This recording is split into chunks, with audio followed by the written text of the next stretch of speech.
Hello again, and welcome to another edition of Organify Everything with boss Mek BillyBob. And today I'm going to build a Deff Dread, which is basically the walker, the large walker for the Orc army. Before that, though, I'm going to answer some questions that I got. The first one was from Das Snooter on my Big Ed Boss Bunka video, and he was asking me what base adapters do I use. I got these from a company called Eccentric Miniatures. Online, I just happened to find them through a Google search, and I liked the idea of, instead of just dropping them in, or basically plopping one on top of a disc of MDF or HDF, what this does is sort of it's just a ring, and it's actually contoured to the beveled base. So we're just going to put one on this knob that I have here, and show you how well it fits. Now, before you do this, you have to make sure that any sort of abrasion or anything that's on this base, because when we base and we use sand, sometimes a little bit runs over, just make sure that there's nothing that would get in the way of the contact surface. So, I'm going to take one here.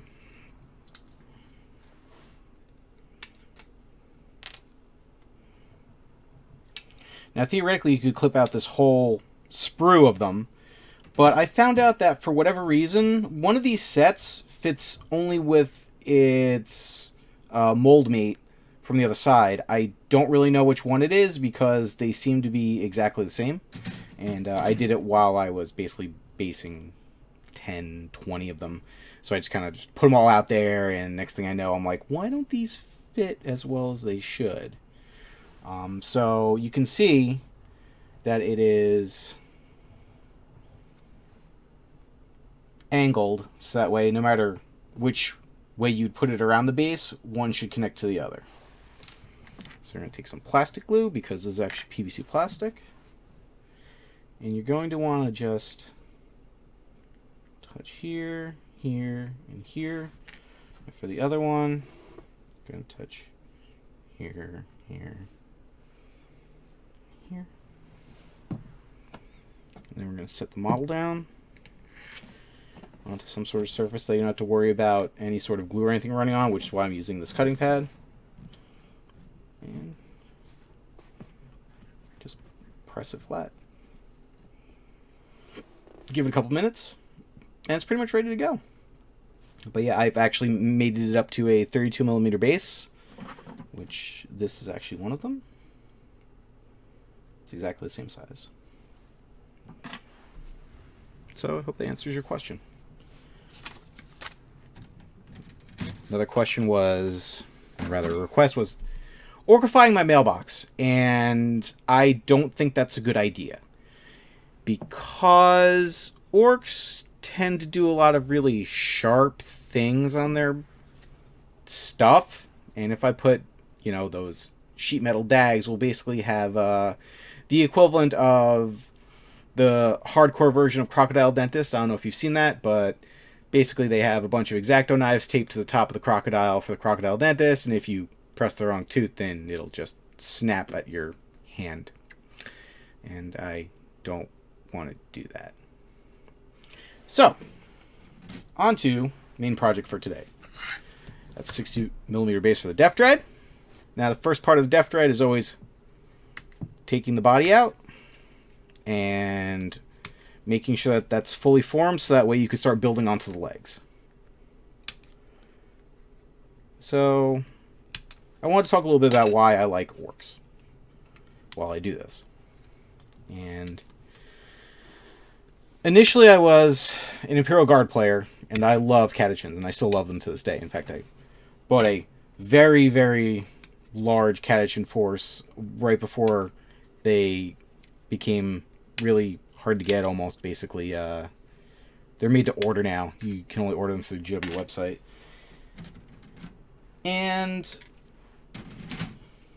so initially I played catechins because my friends were all playing Chaos, Eldar, Space Marines, Necrons, Tyranids, and I wanted to be one of those human factions because I assumed that, starting out, that humans were all good. They're not in this scenario. But They're sort of no frills, regular humans that are fighting all the terrors in the 41st millennium. So yeah, I thought it would be a good idea, but it didn't really fit my playstyle of essentially nuking everything from a range and then hopefully going in and sweeping up whatever's left. That was for a long time the playstyle of Imperial Guard before this game changed. And it just didn't vibe with me.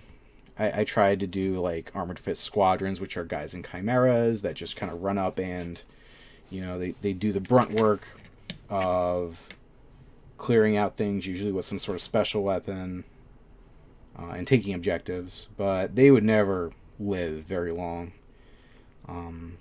So then I moved on to Demon Hunters, which came out in 2003, right around the Eye of Terror, and they were really expensive, both in points and in cost, because it was an all-metal line at the time. They were really expensive Space Marines. And I really love the idea of the Space Marine. The idea that they are, you know, these superhuman, genetically enhanced, in suits of what are essentially, you know, as expensive as a spaceship power armor that have been passed down for thousands of years by their predecessors. But the regality of it and the fact that they're always nightly, it kind of turned me off to it. So I did eventually find a Space Marine chapter I like, which is the Space Wolves, because they're all, you know, eccentric and drunk. Well, they try to be drunk. And that really spoke with me. But that was after I found out about Orks. And one of my friends at the time did play Orks, but he played Speed Freaks, because in 3rd edition, it was really hard to play a foot-slogging Ork army. You'd always get shot off the board almost immediately. And it was, if you didn't have some sort of way of getting to your opponent quickly and tying them up, because this is an edition before you could just fall back from combat, you were shot off the board. Like, there was no way around that. Even with Toughness 4, most weaponry did go through your armor, because armor value was different back then. And he did a good job of murdering the heck out of my Imperial Guard most of the time, because I just, for whatever reason, couldn't stop or hit a truck that was coming in, or Storm Boys or something. That isn't to say that I didn't win games. It's just that they were always costly. And when I started reading about the Ork lore, I fell in love with it. Because the idea that they think that something works, therefore it does, is very appealing to me. And what I didn't realize at the time was that I really love to just kind of slap kits together and make my own stuff. And the idea of looting was probably one of the most interesting things for me, because they would just take stuff and they would slap it together and it would work.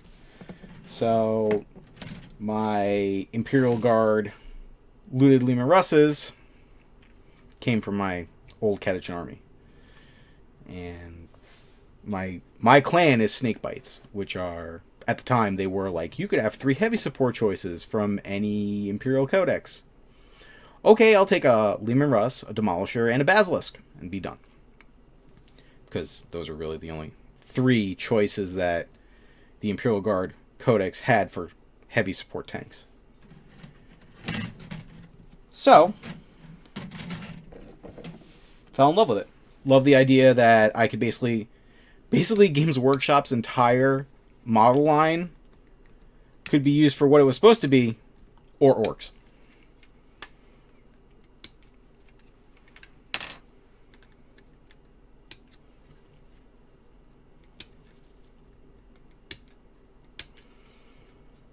So reading the fluff, I found out more about what Orks do, and nowadays they're really savage.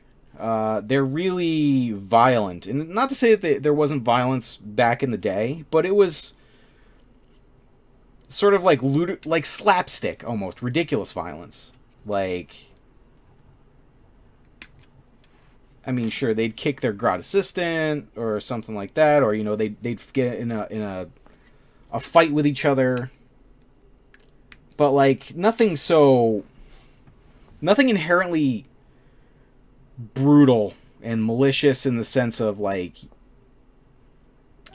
the way now it's very, you know, ultra violent, I guess I would say, where they would just, you know, go in. There was no real explanation of like, well, you know, we go in and we, you know, eat people like human beings. And I mean, I can guess it was implied, but a lot of the Black Library stuff now, they kind of talk about that, especially with like Rin's World. So I suppose my view of orcs initially was through rose-colored glasses. And it's not to say that there isn't that brutality that was always there. It's just, it's kind of sort of been developed more.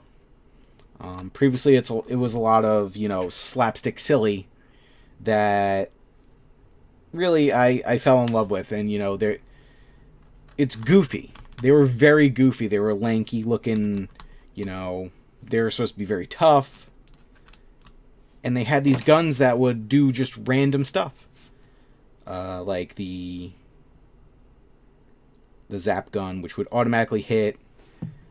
Or back when the custom Mega Blast, you know, for Nazdrag it would shoot. It would basically be a mobile plasma cannon. And nobody knew why, other than the fact that he said, well, you know, I wanted this. And he was a Bad Moon. Probably the best, or one of the best, was back when the shock attack gun used to teleport the mech.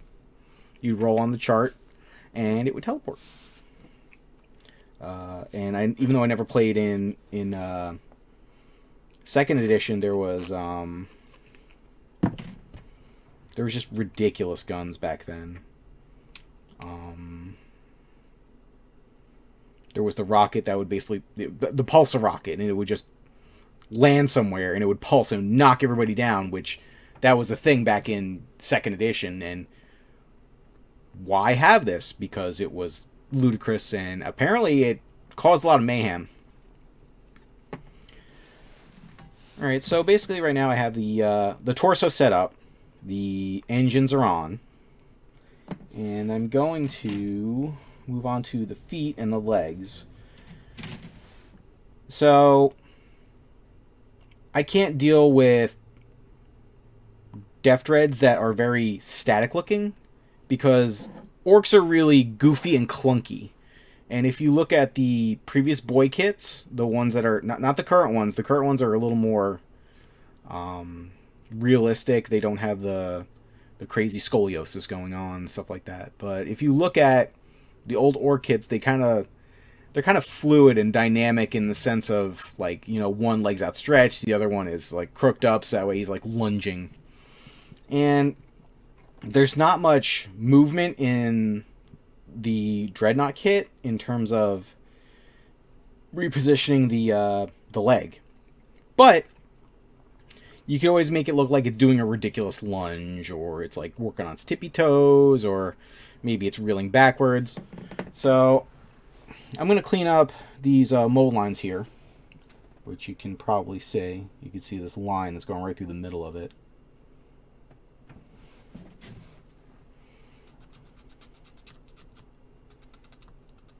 This is why I love the seam scraper, because I just kind of go back and forth with it.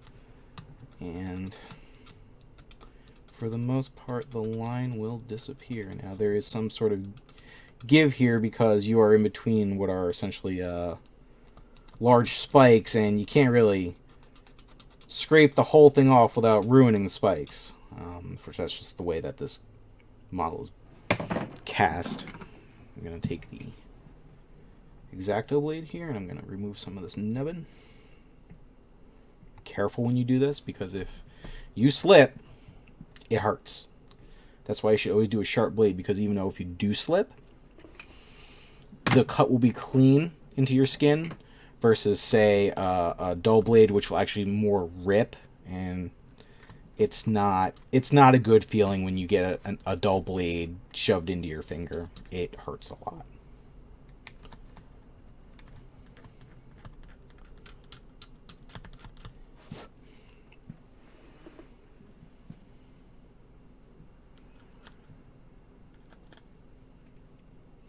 Most of the time I don't bother with the bottom of the foot. However, I think I'm going to have this foot a little bit in the air. So I'm going to try to clean this up.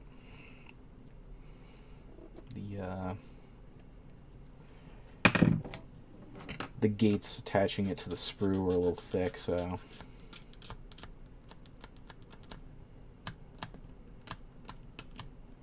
Gonna do it with the second one now.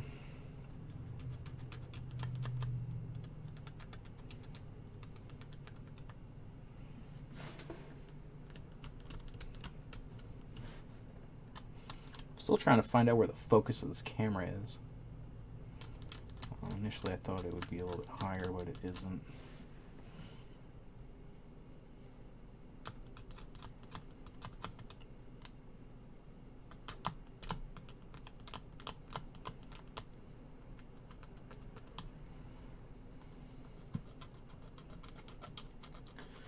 So like I said in previous videos, I've been basically doing specifically Games Workshop stuff for about 20 years now.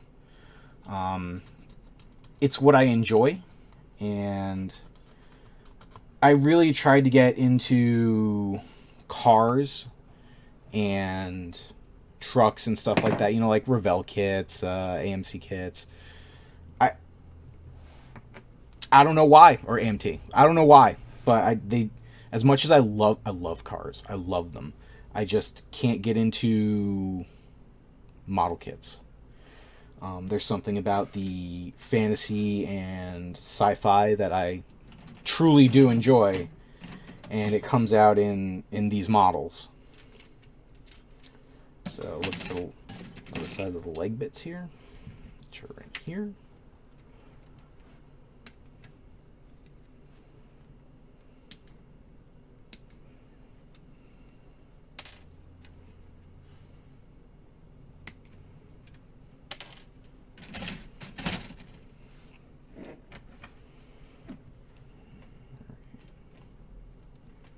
So, liberally applying plastic glue, and I'm going to plop it on there, make sure it lines up.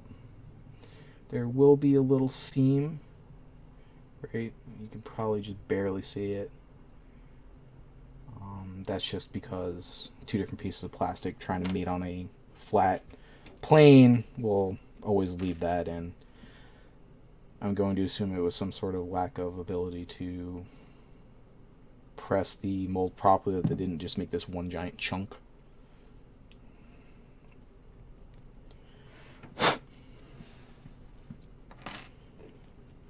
Alright, so now I'm going to get the toes for the feet. Usually I use like the clompy foot covers, but I think this time I'm going to end up using the hooks here. I'm usually not a big fan of them because sometimes they do show the mold line. It's easier just to cover up this mold line than it is to get rid of it. But we'll try.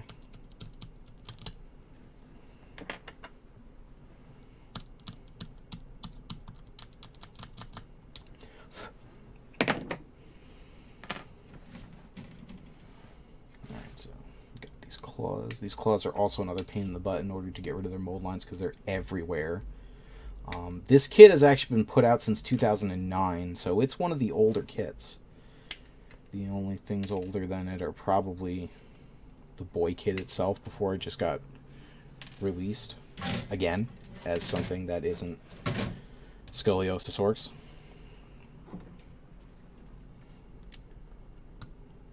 Really can't even think of anything that's older. They replaced the Deff Copta. All the buggies are new. Maybe the Battle Wagon, because I think that's still the same kit. It's just they finally added the Deff Roller to it, which was an add-on you had to buy directly from Games Workshop. Other than that, maybe just some of the other, in terms of the other ranges, Probably the Eldar tanks. They're basically just slightly refurbished from what they used to be.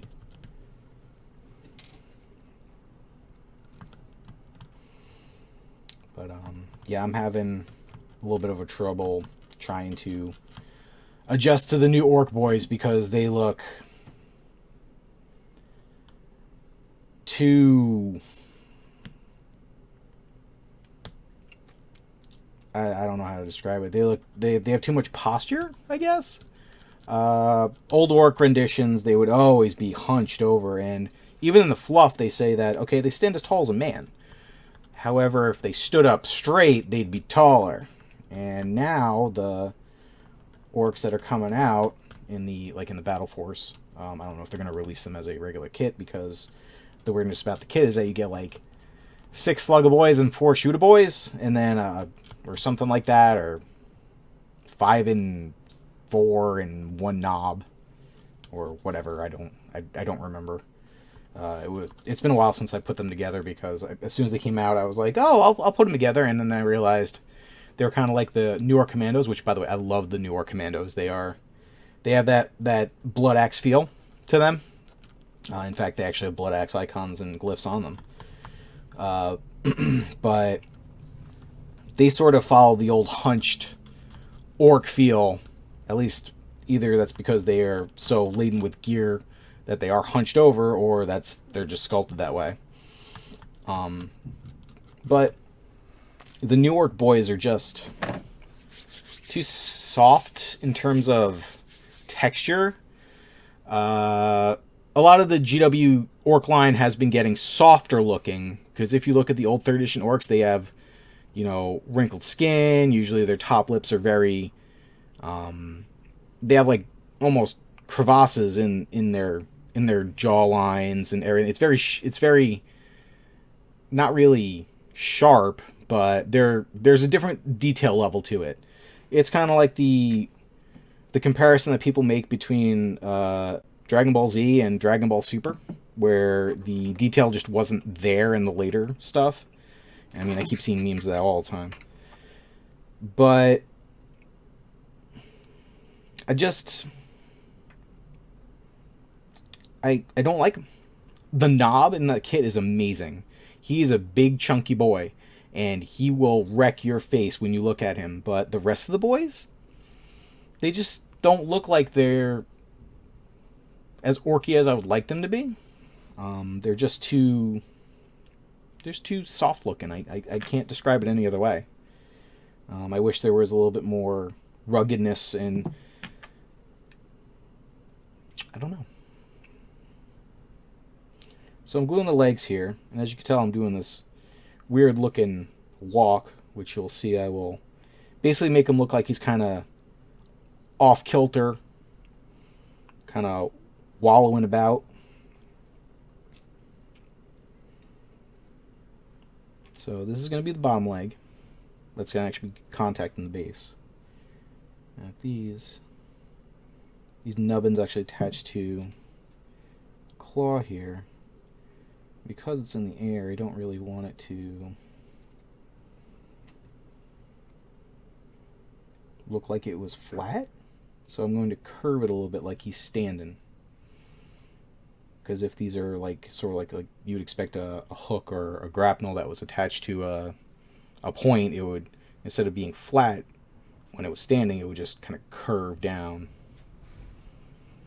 Now this one, I'm going to have to actually remove some material from the foot in order to make it look like he's standing on it, on an angle, because there's no way you can actually put this flush with that and still have it kind of stay on. You need a little bit more mating surface to it. So I'm going to actually put the foot up a little bit. And this may actually, these are different than the other toes. This may actually help me in terms of figuring out what to cut off. So there's a little bit of plastic you can see right here that's just kind of hanging out right underneath the foot. And that's what I need to nip off. So I'll take this, I'll go flush with that, and it's gone.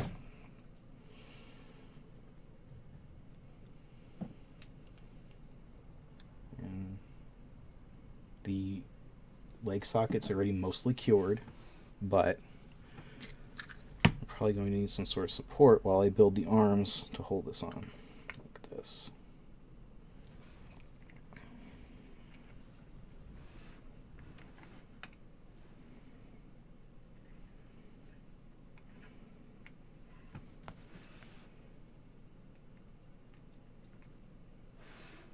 Okay.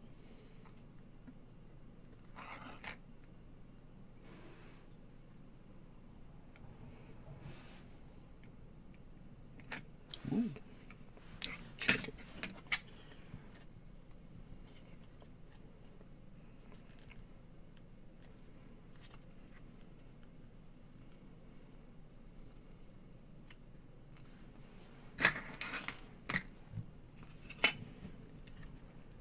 So there's a problem when you kind of mess around with a kit, positioning it the way you're not supposed to. It's not really, I guess, a problem. It's just you have to figure out how you can keep it where it's supposed to be and let it cure without it kind of slowly teetering over. And then next thing you know, you have basically an Orc Dreadnought face planting. Alright, so these are... See?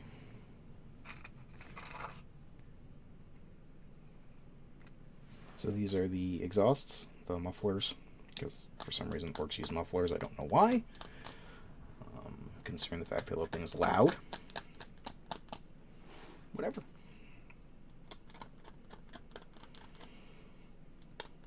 I guess there's only a certain amount of def you can go.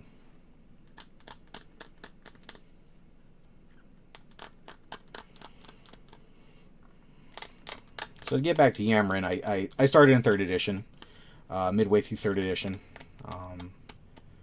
My friend, who I worked at a video game store with at the time, he brought in the 3rd edition codex and was talking to me about how awesome, like, you know, the story is, and he loved the Eldar, and he loved the fact that,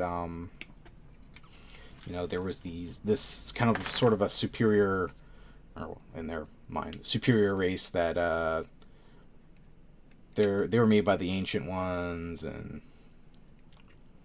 sure, whatever. But yeah, the idea of the Space Marines and the Imperial Guard, and how basically normal people are just taking on the horrors of the universe because humanity expanded, and next thing you know, there's a civil war that breaks out, and kind of fighting each other, and then we're fighting everyone else, and it goes into like this dystopian future where at the end of the day we kind of pray to a toaster in order to make sure that our food is cooked. Okay. Fine, I'll play the basic dudes because they have awesome tanks, and I still remember to this day that I there was a piece of art I found it in the 2nd edition codex because I was looking at the old stuff. I actually own it now. The original piece of art is of a Khajiit jungle fighter, and he's behind, or rather, he's in front of a Chimera. The Chimera looks all kinds of crazy awesome as it's like shooting stuff, and then you build and paint the Chimera, and you try the Chimera, and the Chimera really is just kind of meh, because it's got, you know, a multi-laser. And multi-laser in the game really did nothing. In 3rd edition, anyway, it did not much. It was a high-strength, high-rate of fire weapon that you would hit half the time with, and it wouldn't go through any armor whatsoever. Alright, so I'm going to start building the arms now.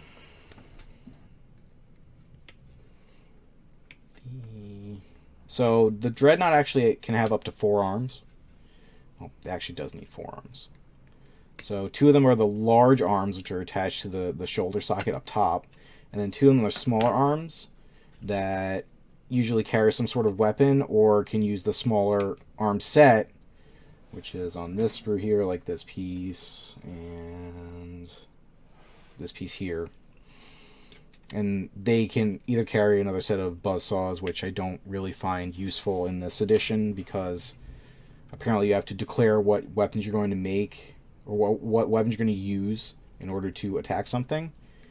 And it says that you get additional attack if you use this weapon, but really the Dreadnought doesn't have enough attacks in order to use the weapon, in order to get additional attacks with it. I don't see it as necessary, so I tend to do the 2 claw and then 2 sort of whatever shooty weapons.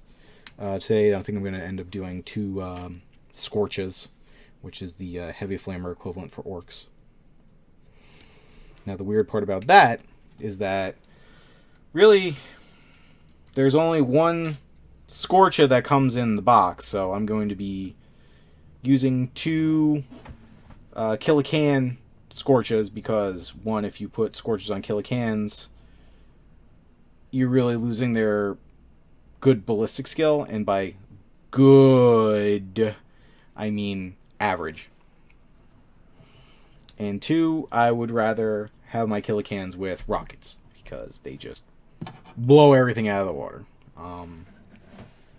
In 9th edition they got a little bit better in terms of hitting stuff with their claws, but they're still going to be some of the best ballistic skill in the game, because apparently Grots just know how to shoot.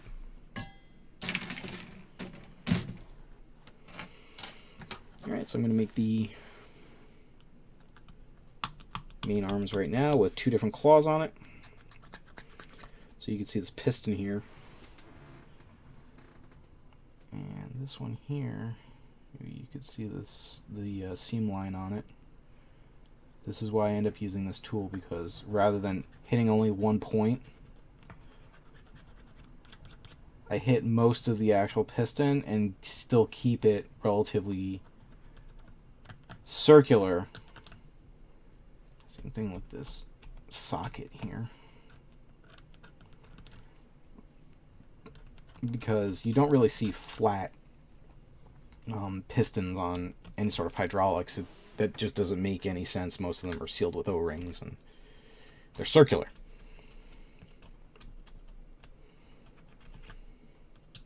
Try to get the inside here.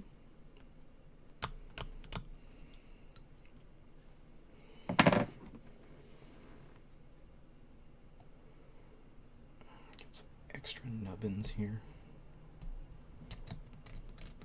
Now for this flat stuff here, it really is no issue using an X-Acto to scrape it, but I prefer using the seam scraper. Alright. And luckily, these collars that they put at the end of the arm for the larger bits, they don't tend to have any sort of real seams or anything. They may have, you know, the Spurgate nubbin bits going on, but that's about it. Alright, so we find the matching piece here. Now, the side that you put this large part on tells you which side you're going to be putting it onto the model in terms of left or right hand.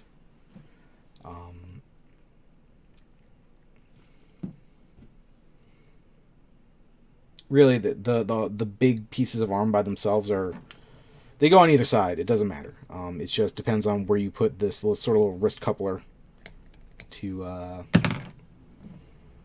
choose which side of the Dreadnought it's going to be on. So like, this is going to be the right arm because this piece is actually facing outward to the right.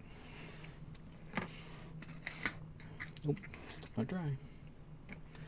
So when he's ready, we're going to try to make it look like he's actually walking. And by doing that, we're going to try to figure out, like normally when you're walking in bipedal motion, whatever leg is going outward is the opposite side is going to be your arm. So left leg, right arm, right leg, left arm. So since his right leg is going to be outwards, he's going to have this right arm going backwards like this. But while he's still drying, we're going to need to continue on with our arms and get them ready. So yeah, there's only one Scorcha in this kit. which is kind of disappointing. But right now, flamethrower or flamer type weapons are kind of still very good in 9th edition. They auto hit, which is great because orcs are terrible at shooting.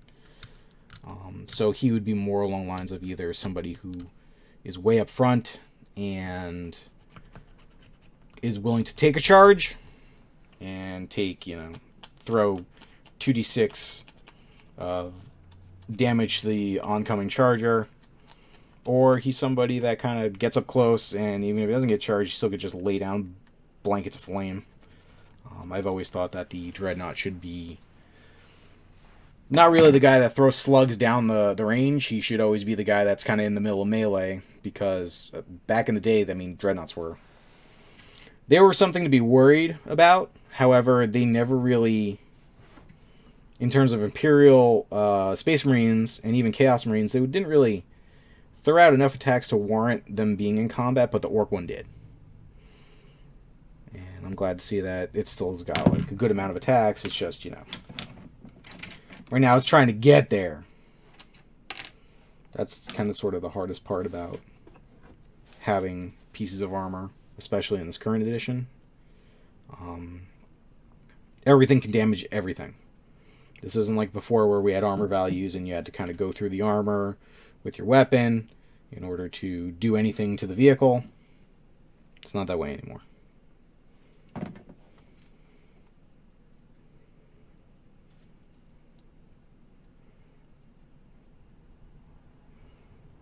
Alright. So these ball sockets here fit the claws, which are... You can kind of sort of pose them any way you want in the ball socket, but make it have some kind of sense. Because even though, his arm is pointed some way, you don't want it like he's trying to trick a swipe like this, so the claw is like totally wonked out. Like, if he's taking a swipe at something, you don't want it looking like that. That would be ridiculous. So...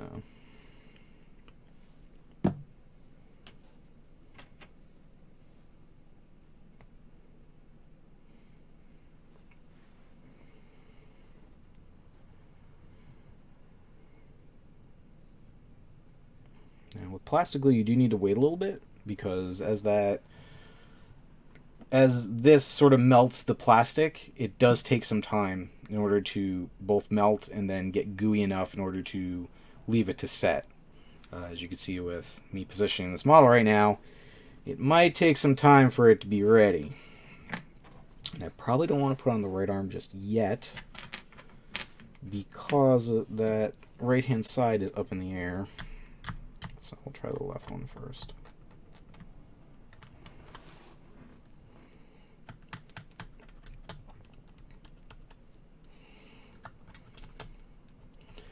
So yeah, if you have any other questions, preferably not talking about trying to Organify My Mailbox, just put them in the comments and hopefully I can give you an answer that helps you. If it's out of my range, maybe I could find somebody that can help you. But, yeah. I just like building models, and I mean, the thing is, I know a lot about how to do this, but I don't really know a good vessel of putting it out there, and I can't just be like, oh yeah, by the way, this does this, and this. It's sort of as I'm doing it that I remember, oh yeah. So if you guys have questions, I could always do videos about it.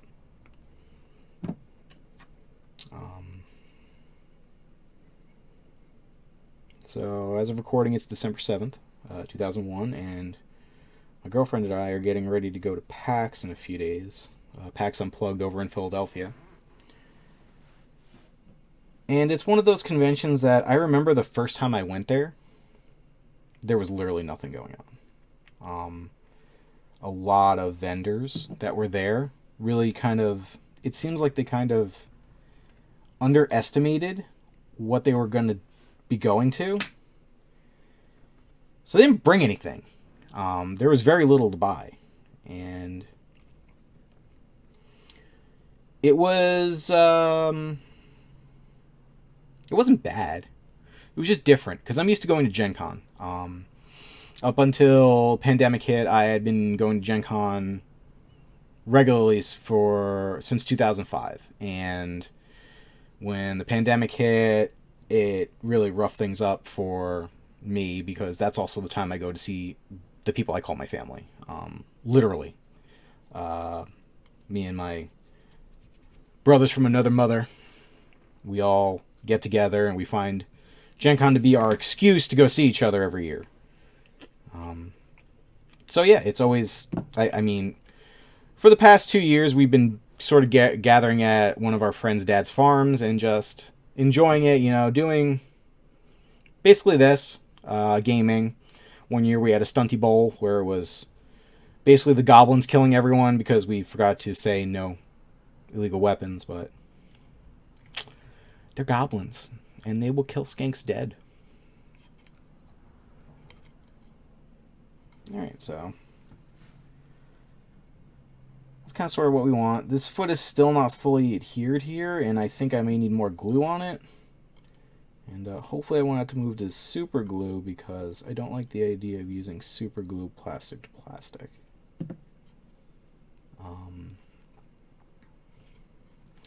So yeah, PAX Unplugged. Ever since, I think it was 2017? I think it was 2017 was the first year. I have the badges somewhere. I keep the badges for every year. And it probably confuses the hell out of the security when they see I have, like, you know, 4 badges probably this year hanging on my lanyard, and they're like, what year you going to? So after the first year, which was a little bit of growing pains, it got a lot better. There's always a ton of gaming. They have a game library. They make a ton of money there just selling stuff. A lot of different places came in.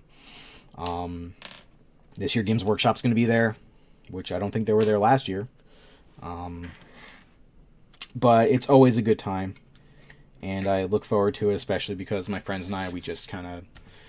Our main attraction after the initial shtick of prancing around the exhibitor hall is to go to indie RPGs, which is probably one of the best things that convention offers, because you just kind of wait in line, you sign up for an RPG that somebody's going to be running, and they usually have a selection of 1 to 2 ones, and you go in and you pitch some dice and you make a story, and it's freaking hilarious.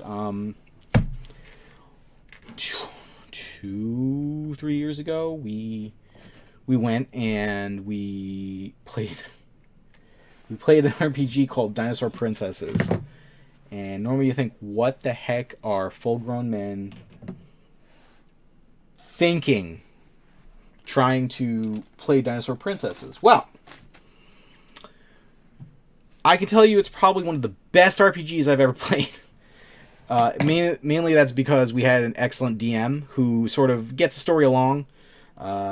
It's essentially, you pick your type of dinosaur, you pick, like, keywords for it. So my dinosaur was Triceratops, her name was Princess Slayceratops, and she was a berserker.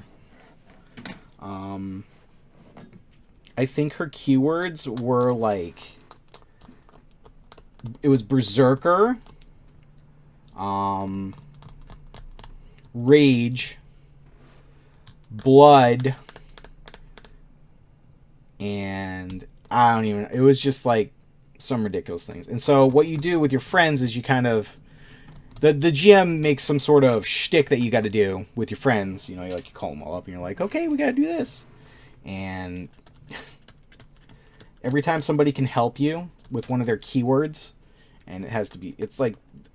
The reasoning's ludicrous, because you're just trying to get dice. And the more dice you pitch, I think it's on a 4+. It's very simple. It's kind of like a Lasers and Feelings kind of thing, where it's 1 page of rules, but, you know, it just goes everywhere. So basically you and your friends are trying to throw as many dice as possible in order to get successes, and the GM rolls, you know, complication dice versus you, and then if you get more successes than his complications, you do the thing, whatever the heck it is. I don't even remember what the heck we were doing. And I don't care, because I was laughing the entire time. All I know is that I was playing a bloodthirsty... a bloodthirsty vegetarian dinosaur with a cyber arm, wearing a questionable attire, with a septum ring in her front horn, and like a face tattoo, like a straight out of Mike Tyson. Like it was one of the best things ever. I think you could actually find it on Drive-Thru RPG now. Which, I don't care what they're asking. I should probably... I keep forgetting that it's up there, because I keep wanting a physical copy. But the year after, I believe that's when COVID hit, and we didn't have one, so it was last year. Yeah, I want to get the physical copy, because I'm very tactile, and I like physical copies. I can't really deal with PDFs. But yeah, if you don't get the chance to go to PAX, by all means go next year. Hopefully we won't be in any sort of crazy pandemic, or at least, a little bit better off. And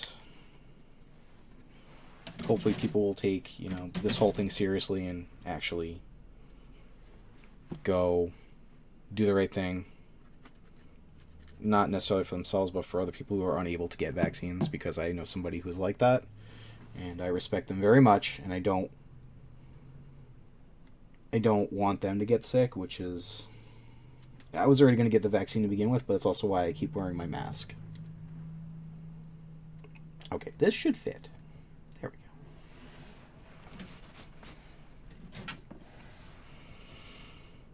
go. Alright, so now, normally I would use these nubbins here to put on weapons, but I actually have a bunch of the arms from the Kill a Can line that fit in these smaller torso bits here. So this is one of the Kill a Can Scorch arms.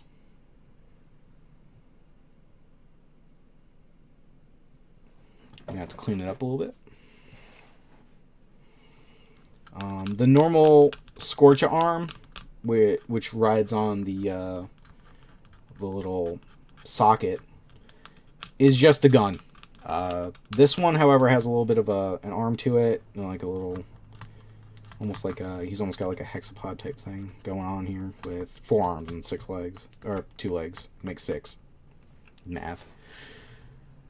So normally I don't use these for anything, because I tend to give the Kill a Cans something a little more long range, whether it be the Grodzuka or mostly rockets, because that tends to be their main thing, is especially now that they're D3 rockets. So they're usually kind of lobbing from the back, and if they need to, they'll countercharge something. But the Dreadnought, oh look, you fell over. The Dreadnought himself, no, he's gonna be right up in front there. So he's gonna get one of these Scorch arms. Now I don't really know how 6-legged things work this way, so I'm just gonna make it look kind of crazy. Like, it's gonna be out there, because otherwise he'd be kicking it. So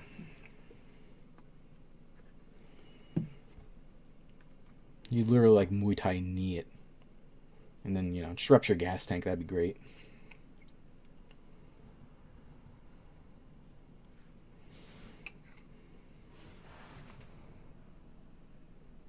Okay. I don't know why he's standing now, but he wasn't before. Alright.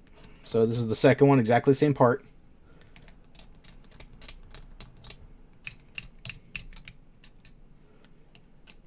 Oh, there you go. I knew you'd do it.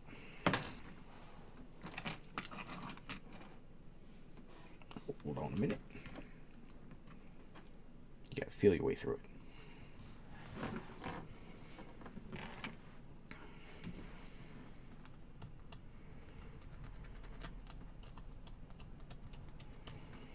Now you will see me kind of swap back and forth on the X-Acto knife and seam scraper, but really it's just because I'm so used to using the X-Acto knife from just years of using it that I've only got the seam scraper I think like 2 to 3 years ago. And I'm so used to just scraping with the X-Acto knife that I just do it. But as soon as I see one of these curved pieces, I grab the seam scraper right away, because it really just helps keep the contour of the part in check, so that way you don't have to accidentally re-scrape it or anything. I really wish I had it years ago, back when I do a lot of Space Marines, because the seam down their greaves, you'd always scrape it flat and you could see it from a mile away and it looked terrible. And I just hated the fact that you had to basically, once you scrape that, you'd have to literally recontour the entire thing, and if you didn't do it light enough and right enough, it would look like almost a polygonal shape, like it was rendered. Alrighty.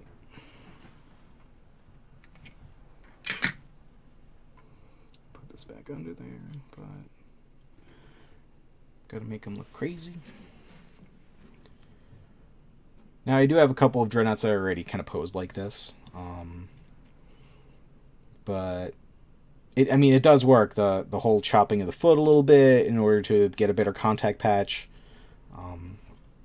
It's just a matter of waiting for the glue to settle, because you are putting a lot of weight onto this one area, and the whole torque of the entire model just sitting on a small piece really kind of puts it in jeopardy until it's finally dried and bonded. Now for the face, I have a lot that have these tusks on it, so I'm just going to give them the little jaw bit. It's just a little spiky bit. Actually, if I have two, I may just double up on it, because I do have the bag of parts from the other dreadnoughts that I have built over here. Or we can get real crazy and glue little itty bitty teeny tiny spikes on him, because we're mad. Not angry. Mad. So here's some extra bits. So previously I built 2 dreadnoughts. I got 3 of them from a friend of mine, because he's like, I know you play a lot of orcs, and do you want these dreadnoughts? And I'm like, I will do this to save others from dealing with it. Not because I want it, but to save others. It's really because I wanted them.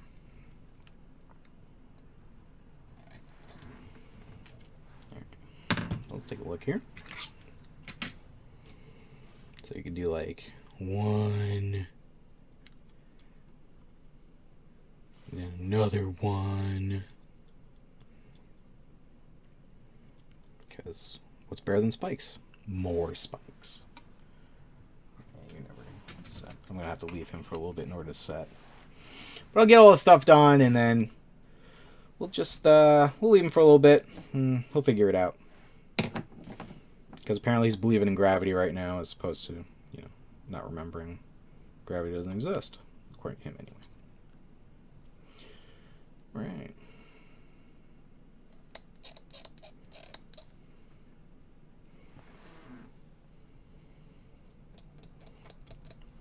These things are sharp. I'm not talking about the exact way. I'm talking about the spikes on this kit. They're... Something has happened in Games Workshop in the past, like, 10 to 12 years, where, like, they've all decided, hey, we need to make sure that spikes are really sharp.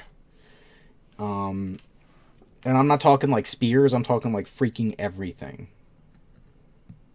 Like, you could get stabbed by the Raptors, the newer Raptor kit, the plastic guys, because before that it was just metal. Just have spikes everywhere. If you give them the warp talons, freaking forget it. I remember back in the day when people used to play rank and flank Warhammer. If you got a bunch of pikemen or spearmen and you'd accidentally slap that table, you'd probably get impaled. but those are also, I mean, spears. And this really, I mean, they hurt when you slap them, but this, as soon as you touch it, man, it just stabs you. Woo. Apparently I've enraged it. So in other words, another day.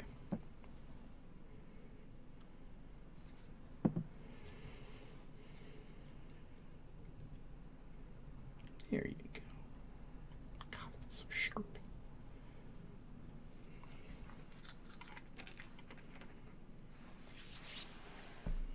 Yeah, I see you falling.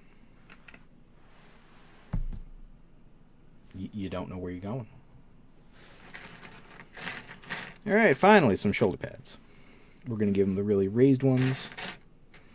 And because I've already just found them, that's not it.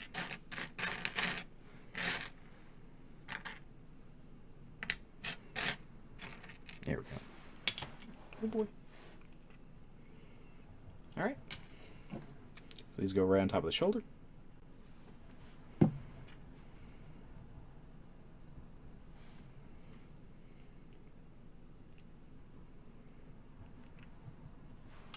Okay, they will go right on top of the shoulder.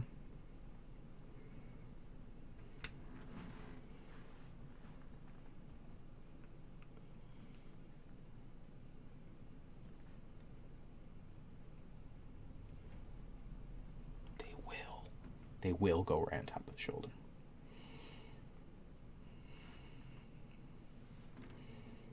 I know a lot of people will say, well, why the heck do you keep using plastic glue and it takes a while? I prefer the model to be bonded properly versus mechanical bond. The chemical bond is a little bit stronger in the long run.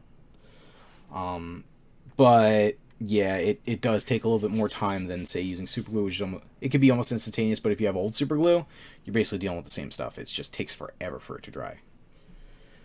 So yeah, dual Scorcha 2 Power Claw Dreadnought. In some amount of time that I don't even know how long it's been. But hey, I hope you had fun listening to me yammer. Please like and subscribe, because the more subscriptions I get, the more I can bug Gear Guts Mech Shop in order to get some of their products. And I kind of love Gear Guts' stuff, and I would like to start reviewing it, and it would be helpful if I can get it for less-ish. But hey, y'all have a good day. Take care.